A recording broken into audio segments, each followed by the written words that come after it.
Ah, Deus é bom. Amém, queridos? Amém. Glória a Deus. Preparem os seus corações aí, que logo a gente vai estar entrando nessa matéria de missiologia e eu amo essa matéria. Mas ainda vamos continuar aqui para encerrar sobre pecado. O pecado imperdoável. A gente escuta falar tantas coisas que até nós mesmos às vezes ficamos com dúvida na nossa cabeça.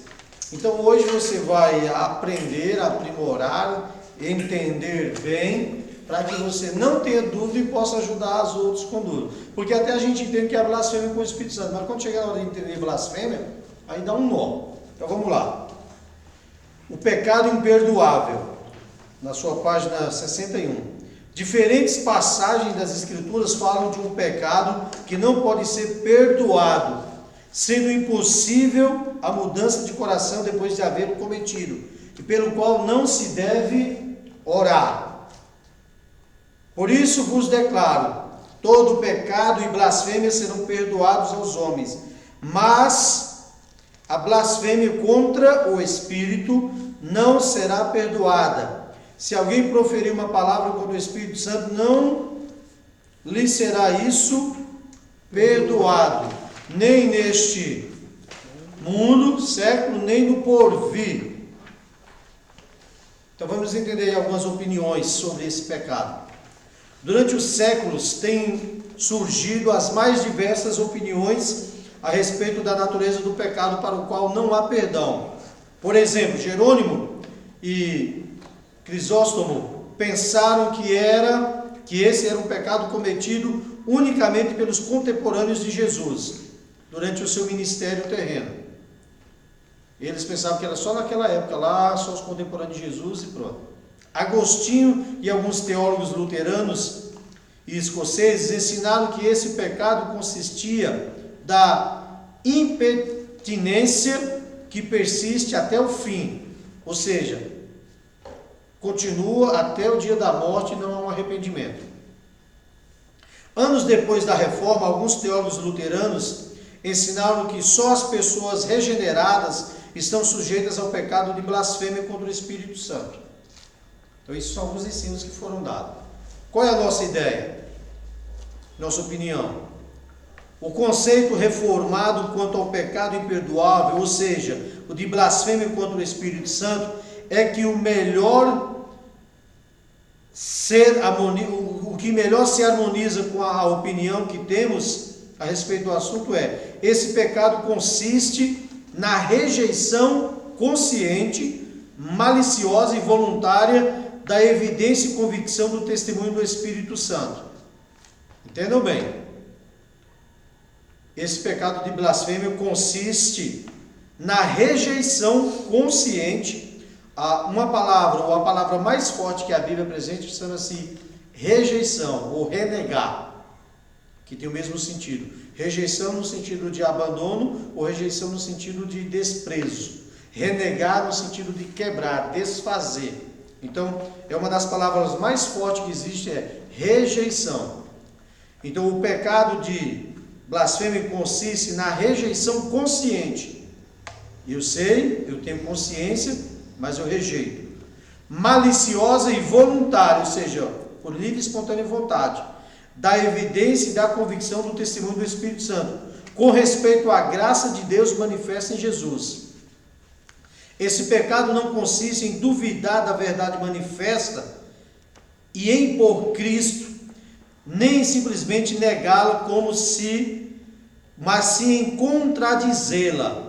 Ao cometer esse pecado, o homem voluntária, maliciosa e intencionalmente atribui à influência de Satanás aquilo que é reconhecido como obra de Deus.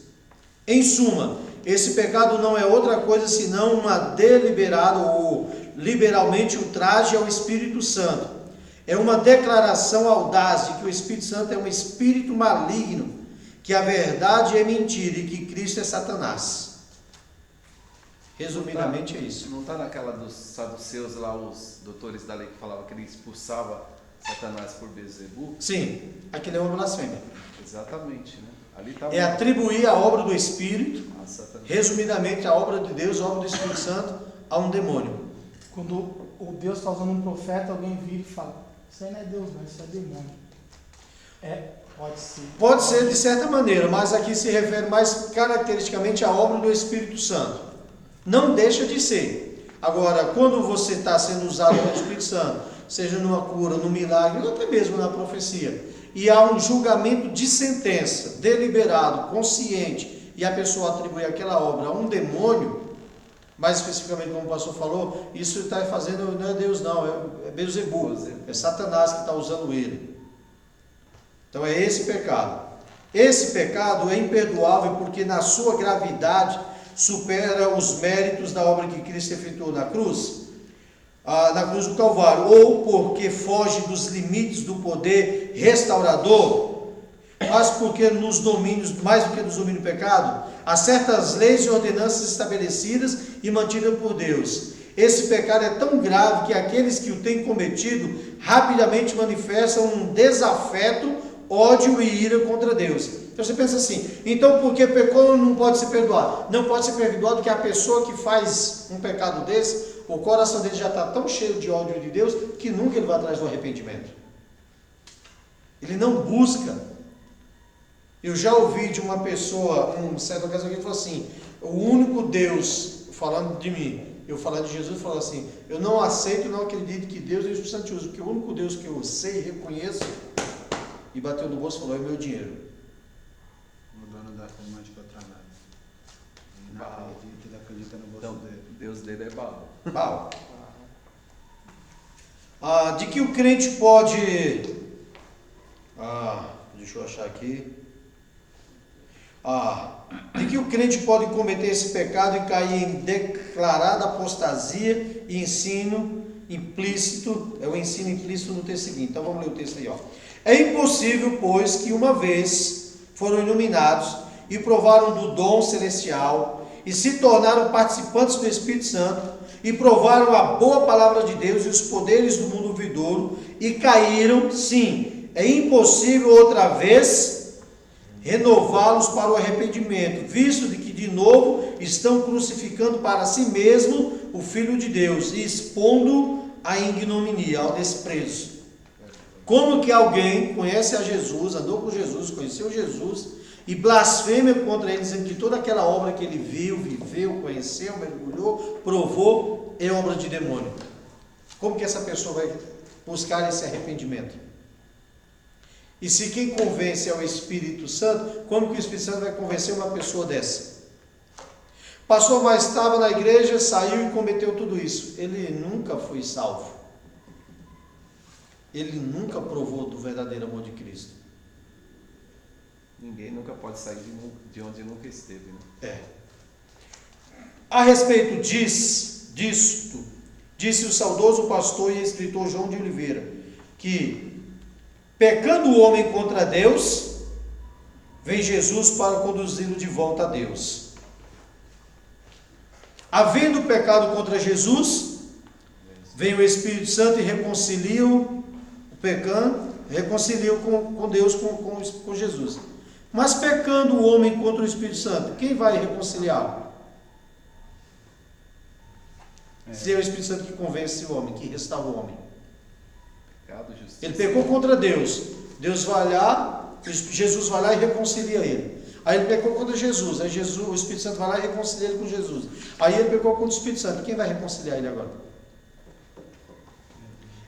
Em atenção ao fato de que esse pecado nunca segue o arrependimento, podemos assegurar que aquele que julga tê-lo cometido e se entristecem por isso e desejam as orações dos outros em favor, na verdade nunca cometeram. Aqui é o outro lado da moeda. O cara diz assim: eu pequei blasfemei contra o Espírito Santo, mas o cara se arrepende, pede oração, se humilha, ele nunca blasfemou. Ele pode até ter pensado que blasfemou. Por outro lado, foi o que nós falamos. São os dois extremos. Como que eu provei e agora eu estou no pecado? Então eu nunca provei. Porque eu penso assim: sigo a Jesus, amo o Senhor, estou na igreja. Posso passar um momento de fraqueza, de tristeza, de desânimo, de cansaço, mas negar voltar ao pecado, sair da igreja e ir para, sei lá, qualquer outro lugar, qualquer outra seita ou religião, ou até facção. Então, o blasfemar, o sair, não é tipo, eu saí da igreja, fui um tempo voltei a beber, voltei a... Desviou, né? Desviou. Não, a blasfêmia é atribuir uma obra do Espírito Santo, uma obra de Deus, a demônios. De livre vontade, de consciência, sabendo o que você está fazendo, você vai lá e fala, é o capeta. Por exemplo, a gente... Tendo já provado do excelente amor de Cristo. Às vezes a gente vai a lugares, tem gente que roda, que pula. A gente roda, pula também, nós temos os nossos pentecos. Olhamos muita coisa, puxa, aquilo ali é diferente e tal. Mas não conheço, não sei, não é meu. Tchau, acabou, não quero saber. Não, é demônio. É que nem aquela passagem que fala que os outros falavam que Jesus era Beelzebub. Essa passagem que o pastor citou. Esse expulsa por Beelzebub, esse é filho dos príncipes das trevas. Pelo maioral, né? Então, peraí, ele atribuiu uma obra de Jesus a demônios. Então, quando eu digo essa blasfêmia, é isso. É quando a gente faz com que, por não entender muitas das vezes. Agora, se eu não entendo, eu não tenho que julgar. Porque toda vez que eu me coloco no lugar de juiz, eu também sou réu. Então, blasfêmia seria essa entrega consciente, maliciosa e voluntária. Eu estava falando aí, vamos lá. É o Espírito Santo que conduz o homem ao arrependimento. Se alguém tivesse pecado contra ele, é óbvio que ele não iria incitar, provocar, levar, motivar essa pessoa ao arrependimento, se o perdão completo não fosse atingível. Então, se há o perdão e o Espírito Santo está convencendo essa pessoa, é porque ela nunca blasfemou. Às vezes falou da boca para fora, às vezes falou com raiva, estava no momento de ira. É diferente quando a pessoa atribui essa obra voluntária, consciente, Vem do coração. que sai do coração e ela está atribuindo aquilo. Então o coração dela já está tão magoado que ela não aceita. Por isso, querido, que eu sempre ensino isso: não toque igreja de ninguém, nem grande nem pequena, nem da mídia, nem fulano, nem fulano. Cara, eu não tenho nada a ver com isso. Meu negócio é fazer a obra de Deus, é povoar o céu e saquear o inferno. O resto É mais ou menos como Saul, né, pastor? Experimentou, viveu, mas matou os profetas, perseguiu Davi. Foi consultar com a filha. foi consultar com a pitonisa, né? Cera. então já não aceitava mais a obra de Deus. Ok? Alguma dúvida sobre essa questão do pecado de blasfêmia? Não. Então vamos à frente. Página 64 aí, tem um repeteco aí do parágrafo, tá? Então esse parágrafo que está abaixo aí das questões aí do exercício, é o mesmo que está aí o pecado e o crente. Eu já marquei a observação aqui na apostila, foi erro de edição. Na próxima já vem corrigida. O pecado e o crente. O significado e a gravidade do pecado são melhor compreendidos pelo crente do que por qualquer outra pessoa. Ao longo de toda a narrativa bíblica, o crente é advertido contra o pecado que tão de perto nos rodeia. É a caminhar para o alvo que é a semelhança da estatura e perfeição do Senhor, que o comprou com o seu sangue precioso, ou com o seu precioso sangue. Por isso, ao ouvido de cada crente hoje, deve continuar soando a advertência solene do Mestre: vá e não.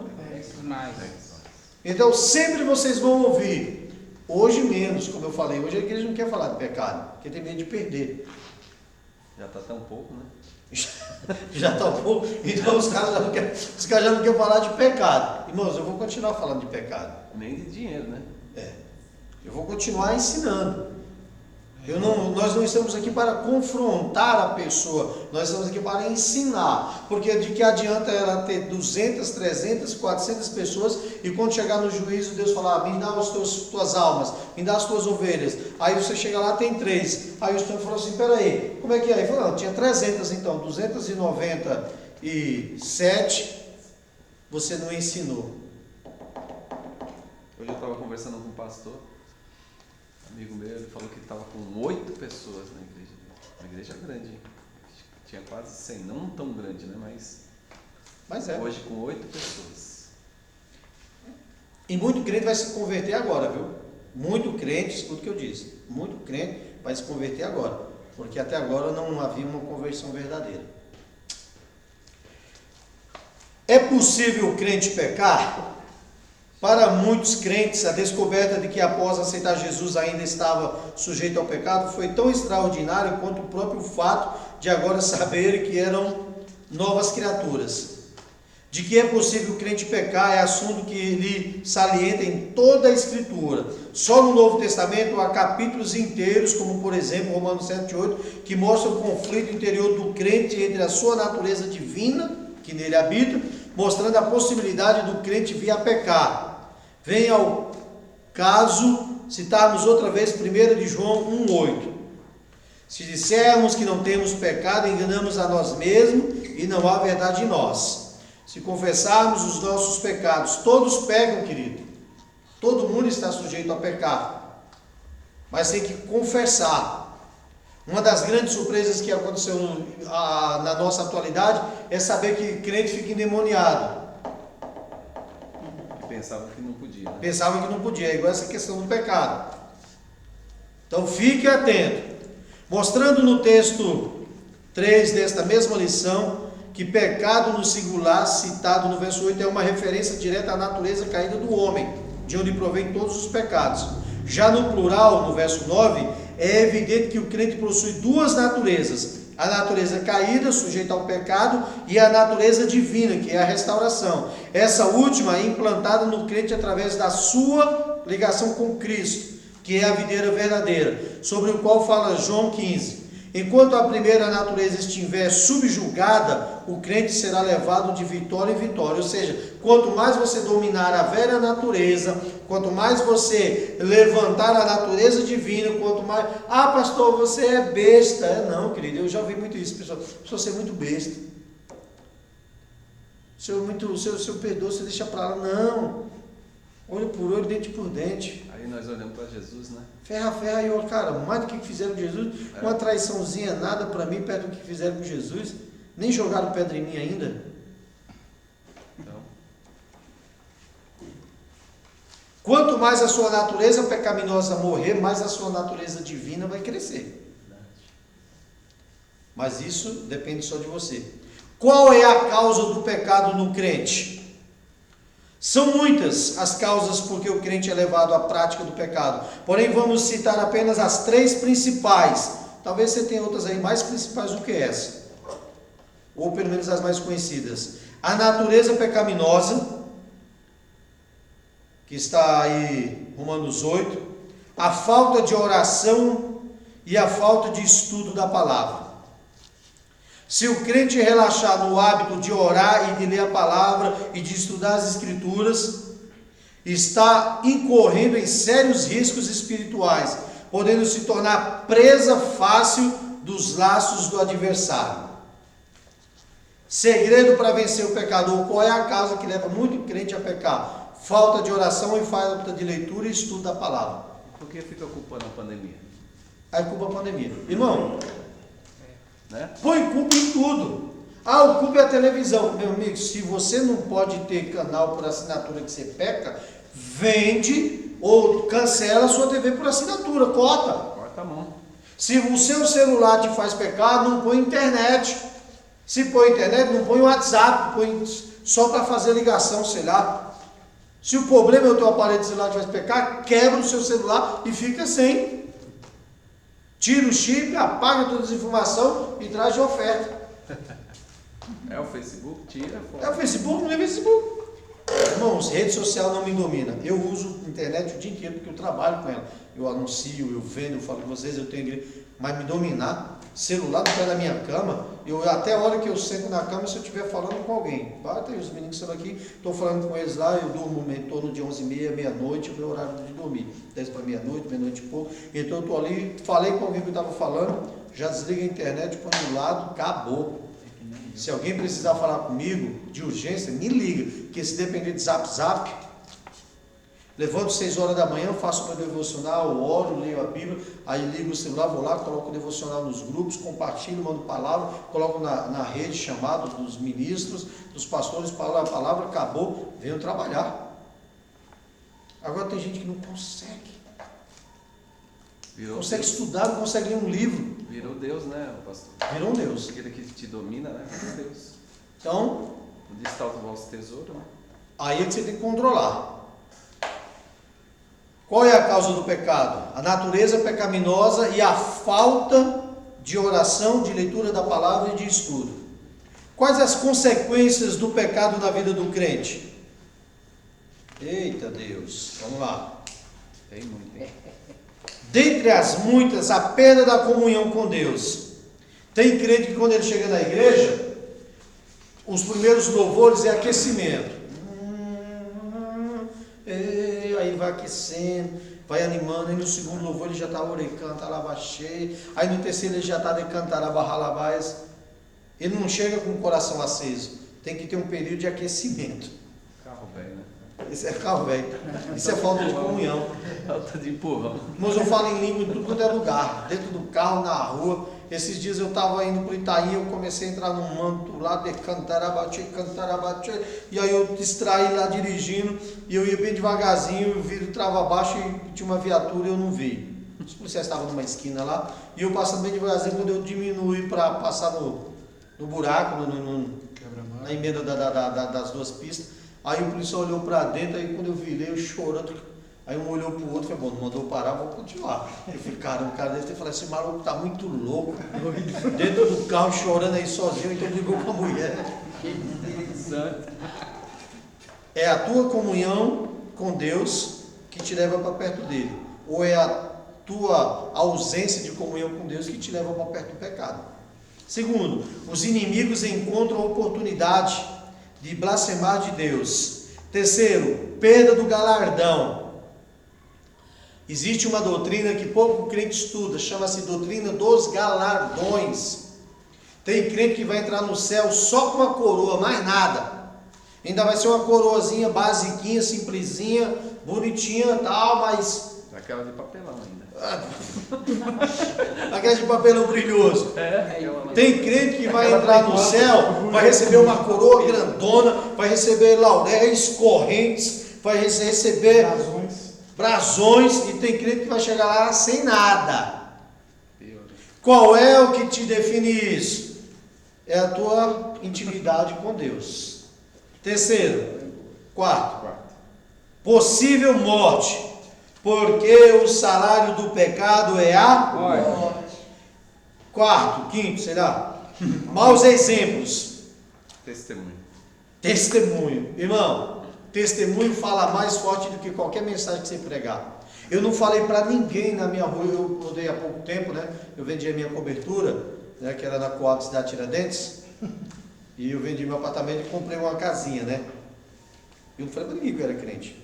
Até porque na minha rua tem 4 igrejas, então já tem crente demais. E a minha rua acho que não dá 500 metros, 1000 metros, Fausto? Uns 500 metros. Uns 500 metros, a rua é bem pequenininha. Tem 4 igrejas, graças a Deus. Tem uma pentecostal, uma tradicional, uma renovada, uma... Mas não descobri que eu era crente? E não vão pedir oração lá para mim? Não vão nas igrejas lá pedir para mim. E sabe o que eu vi de uma vizinha? Ela falou assim, eu tinha certeza que você era crente, mas eu não falava nada. Eu falei, por que senhora? Porque eu olhava para você e eu via algo diferente. Quando você saía com a tua esposa, quando você chegava, quando você saía com a tua família de manhã, eu ficava olhando e eu falava, esse cara é crente. Eu tinha certeza que você era servir ao Deus verdadeiro. Assim que você chegou. Eu falei, Jesus, Jesus poderoso. Eu tenho testemunho. Eu fui fazer uma visita a um crente, já estamos encerrando. E quando eu cheguei na porta, o cara veio descendo e tal, e ele falou assim, vai aí? Eu falei, vou estar aqui, tudo bem? Aí cheguei perto dele, estava lavando a calçada, desligou a mangueira, falei, Pai do Senhor. Ele falou, não sou crente não. Eu falei, não tem problema não, Pai do Senhor para você do mesmo jeito. Eu dou Pai do Senhor para todo mundo, crente, macumbeiro, espírita, eu não estou nem aí. Se tiver paz, recebe, se não tiver, volta para mim. Já está profetizando. Aí ele estou até com dó de você. Eu falei, você é pastor? Eu falei, sou pastor deles? Eu falei, não, eu sou pastor, eles congregam em outra igreja, mas nós somos amigos. Rapaz, você é tudo cachorro, rapaz. Você não é crente não, isso aí são os fingidos. Se for para mim ser crente igual, eu vou para o inferno. Vivem brigando, falando palavrão, o cara mete o tapa na orelha dos filhos, aí a mulher grita aí, xinga tudo, sai igual gato e cachorro, isso aí. Deus me livre, você crente igual você não quero ser nunca. Aí eu pensei, eu entro ou não entro? Falei, acho que eu vou ali para a doca, vamos pro carro, deixa quieto. Aí o cara saiu do portão assim, eu falei, não dá mais. O cara falou, Deus te abençoe, viu? Que o Senhor tem misericórdia de você aí dentro. Olha o testemunho. Maus exemplos, destruição da fé, consequentemente morte espiritual. Como o crente deve tratar com o pecado? Quanto ao trato que o crente deve ter com o pecado, a Bíblia recomenda que o crente deve reconhecê-lo, evitá-lo, detestá-lo, resistir com confiança em Deus, deve confessá-lo sempre e deixá-lo de lado, abandonar. Como que eu aceitei Jesus e eu continuo com o pecadinho de todo dia? Irmão, é só uma questão de consciência. Eu aceitei Jesus, eu agora vivo por Cristo. Se está em Cristo, nova criatura, as coisas velhas se passaram. Então como que eu continuo cometendo as mesmas coisas? Aí eu lembro sempre vocês. Quem roubava, quem mentia, quem falava palavrão, quem era nervosinho, resolvia tudo no grito, no empurrão, na paulada, na camada de vassoura. O apóstolo João escreveu: filhinhos meus, essas coisas eu vos escrevo para que não pequeis. Se todavia alguém pecar, temos um advogado junto ao Pai, Jesus Cristo justo. É para não pecar. Porém, todavia, contudo, se pecar, Acidente, né? um acidente de percurso, corre para Jesus. Em termos de pecado, há uma grande diferença entre o ímpio e o homem perdoado. Com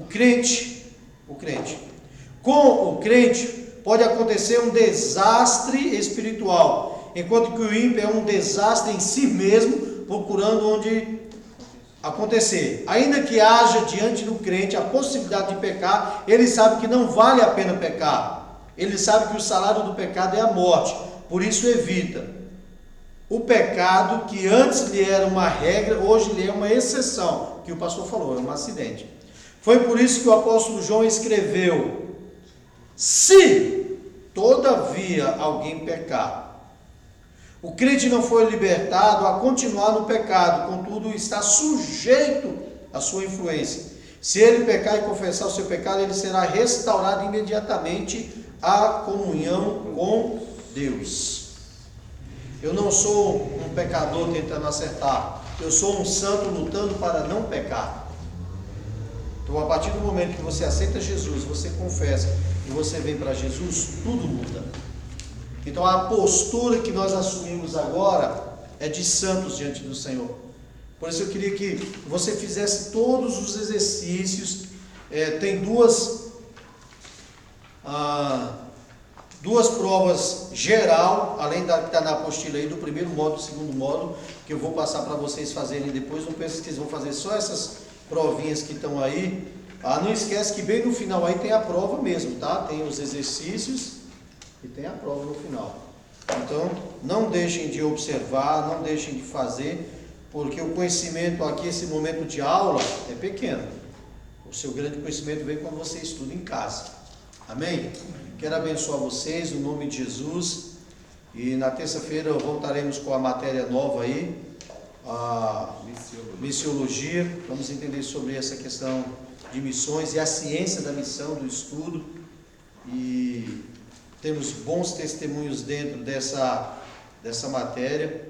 Eu louvo a Deus que ainda jovens fomos gerados no campo missionário, fazendo missão em todo o Brasil e fora dele. Então vai ser um tempo muito bom do Senhor. Amém? Amém. Pai, eu quero abençoar os teus filhos por esse tempo de aula, de estudo. Amém. O Senhor é o professor, o mestre, é o Senhor que tem nos ensinado. Guarda-nos, Senhor, com a tua mão forte e poderosa e revela a tua vontade, que é boa, perfeita e agradável em cada um de nós. Senhor, que ao recebermos essa revelação da palavra, ela venha gerar vida, rema dentro de nós e nos abençoa, Pai, no nome de Jesus. Amém. Amém. Amém, queridos. Glória a Deus. Amém. Glória a Deus é bom. Como diz